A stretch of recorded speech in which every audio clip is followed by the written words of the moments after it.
Bonjour à toutes et à tous, bienvenue dans le podcast La Sueur. Hello Big Rusty, what's up? Ou ça, bon bah ouais, je sais pas si l'anglais est un peu bizarre, ce sera normal, hein. Je suis sur une barrière, à l'extérieur, c'est les conditions du direct. Au Portugal, Rust, non mais et S'il vous dans des plaît. conditions apocalyptiques. Donc on va faire le Attends, recap. est-ce que je montre la terrasse ou pas? Allez, monte la terrasse. Allez, on est comme ça, hop, on est bien. Voilà, et il est 6h du mat, et je me mets sur la terrasse pour ne réveiller personne. Voilà, donc Rust est à Porto, recap du main event, Israël Adesanya, Marvin Vettori number 2. Il y aura bien évidemment un podcast dédié à la performance de Nate Diaz contre Leon Edwards. Là, on s'intéresse au main event, on lance le générique. Soit.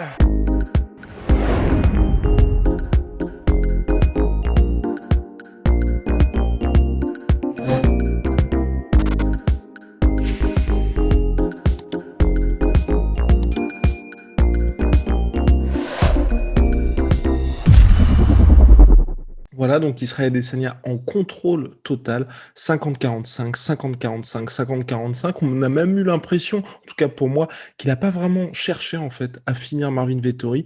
Au bout d'un moment, à la fin du quatrième, quand il commence à lui prendre les petites peaches pour finir le round, voilà, il savait que rien n'allait se passer, que Marvin Vettori tout simplement n'avait que, on va dire, ne brillait que par à-coup avec ses clinches contre la cage pour tenter les takedowns, n'avait plus rien à craindre et donc finalement il a cruisé vers la décision unanime. Bah, en fait, c'était ça, c'est-à-dire que, comme l'a dit Joe Rogan pendant le broadcast, en fait, le problème, c'est que comme Marvin Vettori n'est pas un mec qui a un pouvoir de chaos sur un seul coup, si Marvin Vettori ne trouve pas la solution, en fait, ça va être une démonstration pendant 5 rounds, et c'est ce qui s'est passé.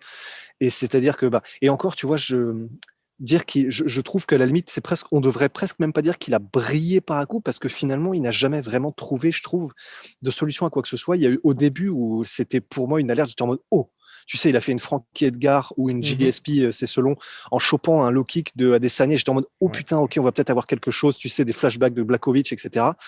Et en fait, non, parce que c'est là où on se rend compte que Blachowicz, c'est un light heavyweight, que Marvin Vettori, c'est un middleweight, comme on l'avait dit dans la preview. Et ça fait une différence, c'est-à-dire que plusieurs fois au cours du combat, Adesanya a réussi à retourner la situation et à retourner tout simplement, à sweeper, à retourner Vettori, avec de la technique bien sûr, mais aussi parce qu'il était capable de le faire parce qu'il n'y avait pas cette espèce de Golgoth, probablement de 100 kilos le jour du combat, qu'était Blachowicz, avec technique en plus. Et c'est vrai que du coup, puisque Vettori n'a pas réussi à maintenir Adesanya au sol, puisque Vettori très souvent a réussi à presser contre la cage Adesanya, mais sans rien réussir à faire réellement, plusieurs fois il s'est retrouvé en position où tu sais, on avait l'impression qu'il avait le grip, qu'il avait lié les deux mains, mais simplement il n'arrivait pas à comment dire, à tirer à lui Adesanya et à le mettre au sol.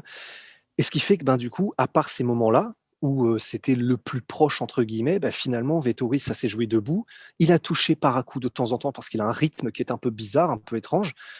Mais sinon, c'était du Adesanya, du début à la fin, quoi. Adesanya qui bat même son record de low kick, plus de 50 Oh. infligés à Marvin Vettori. C'est vrai que c'était assez monstrueux ça. Ce que je voulais dire aussi, c'est vrai que, en fait, pour moi, tu vois, il y a deux choses pour Marvin Vettori. Il y a moi, je lui reproche un peu ce que Rafael Cordero lui a reproché, lui dire, mec, mets plus de volume, sois plus agressif, parce que c'est vrai que c'est Marvin Vettori, il est italien, il n'aura pas 36 000 title shots, là il est troisième de la catégorie, après avoir battu le neuvième qui était donc Kevin Holland, avant ça il était sixième, donc ça va être très compliqué pour lui d'avoir un autre title shot, donc tant qu'à faire, t'es contre Israël Adesanya, donne tout. Et moi ce que je lui reproche quand même à Marvin Vettori, c'est de ne pas avoir été beaucoup plus agressif dans les 2 premiers rounds, alors que les low kicks s'accumulaient. Et ensuite, moi je suis du tout entièrement d'accord avec toi, c'est tout simplement qui pouvait plus, parce que quand on encaisse déjà plus de 25 dans les 2 premiers rounds, ta jambe avant est complètement compromise, et donc forcément, t'as plus le peps, plus la puissance nécessaire pour pouvoir mettre une pression d'enfer et réussir à scorer les takedowns.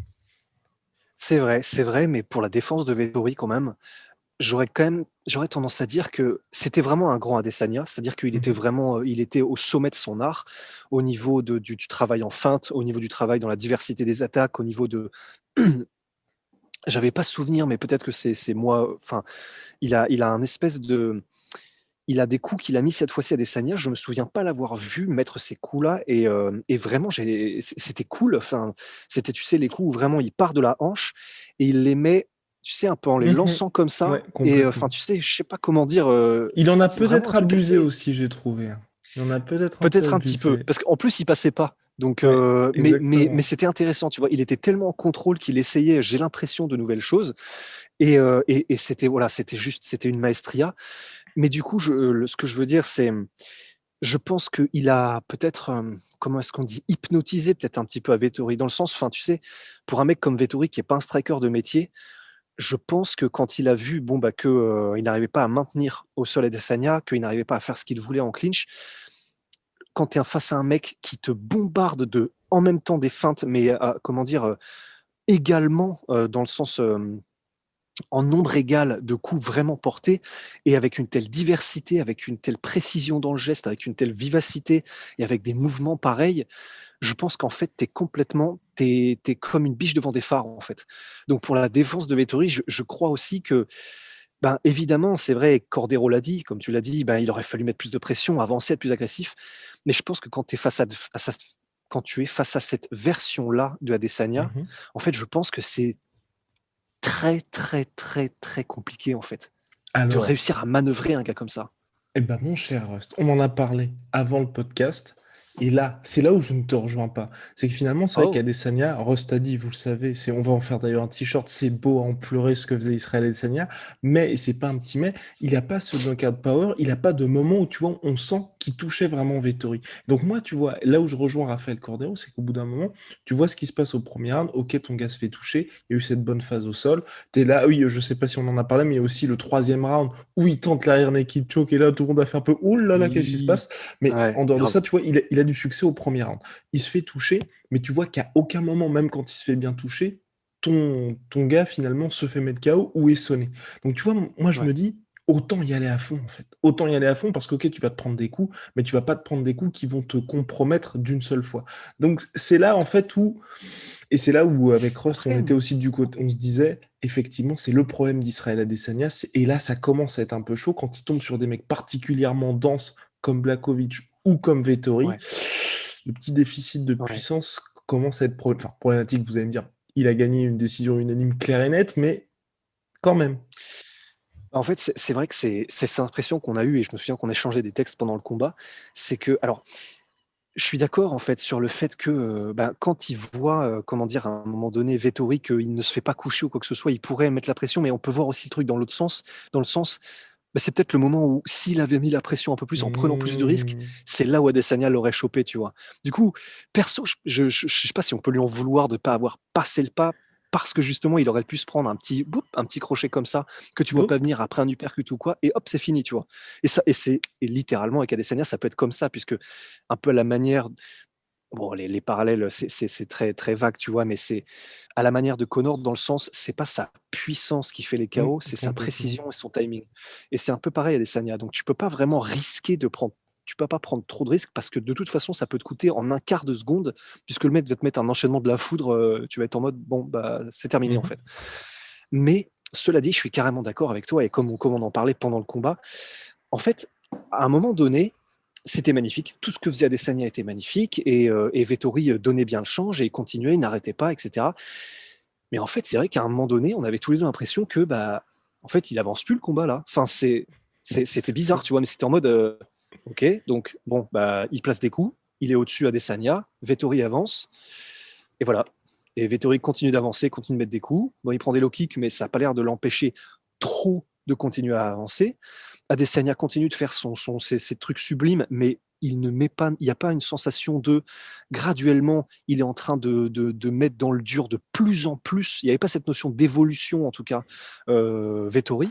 Donc en fait, bah, à un moment donné, il y avait un peu une impression que bah, c'est trop beau, c'est magnifique, mais ça n'avance plus en fait, le combat. C'était un peu étrange, quoi. Et donc je suis d'accord, peut-être un déficit de puissance lorsque ça ne marche pas, la précision, le timing, et que ça ne permet pas de mettre hors d'état de nuire ton adversaire, quoi. La superbe défense de ceinture pour Israël Adesanya, qui a ensuite désigné son prochain adversaire. C'est clair, net, précis. Robert Whittaker, numéro 1 de la catégorie, pour une revanche particulièrement attendue. La dernière fois, ils s'étaient affrontés tous les deux à Melbourne, record de l'UFC en termes d'affluence pour un combat. Ils avaient rempli tout un stade et la Adesanya a dit cette fois-ci, je veux la revanche chez moi à Auckland. Personnellement, moi, je signe tout de suite. Il a quand même dit que ça dépendra bien évidemment du Covid. Et, et puis ouais, et puis petit point, mon cher Russ, quand même, sur le combat de Fares Ziam. Oui. Ouais, ouais. Bah, Faresiam qui s'est victoire. imposé par décision. 2 premiers rounds en contrôle, là aussi Faresiam, qui ne prend pas de risque, qui gère à distance, superbe jab. Les feintes de genoux pour justement mettre un holà à toute tentative de takedown qu'il pourrait y avoir. Et 3e round, alors là, je pense que toute la France a flippé comme jamais. Ah, et l'Algérie d'ailleurs aussi. Mais parce que, oh là là là là là. Non, non, Ouh. c'était vraiment flippant, hein. C'était vraiment flippant. Mais c'est vrai que c'est d'un côté, on a envie de dire c'est ce qui rend le sport magnifique, c'est que tu vibres avec ton combattant, mais putain, mais comme Jaja, quoi. Mais on préférerait ne pas que ça arrive, quoi. On préférerait ne pas que ça arrive, quoi. Surtout après 2 aussi magnifiques premiers rounds, non, c'est clair. Et donc finalement, Bouba Farisiam qui s'impose par décision majoritaire. L'essentiel est là, 2 victoires, une défaite à l'UFC. On attend de voir ce qui se passe pour la suite, mais en tout cas, ce qui est bien pour lui, c'est qu'il voulait, donc il l'avait dit au micro de la sueur, attention, c'était à Abu Dhabi en octobre dernier quand il s'était imposé. Il voulait Bobby Green, il ne l'avait pas eu. Et là, cette fois, c'est Bobby Green qui a publié une story sur Instagram en disant, hey, Faresiam, I see you. Donc bon, ça pourrait être pas Très mal bien. pour Fares. C'est un mec qui est quand même qui a un high profile aux États-Unis, qui est assez connu. Donc vivement la suite pour Faresiam en tout cas. Mon cher Rust, big Mhm. shout out à My Sweet Pea, My Sweet Protein, moins 38%. Oh là là. Avec, surtout My Sweet Protein avec le code la sueur et moins 10% surtout Venom avec le code la sueur. En plus, c'est la Venom Week cette semaine, donc moins 15%. Surtout Venom, absolument tout Venom en ce moment. C'est le moment d'en profiter. Allez, see ya.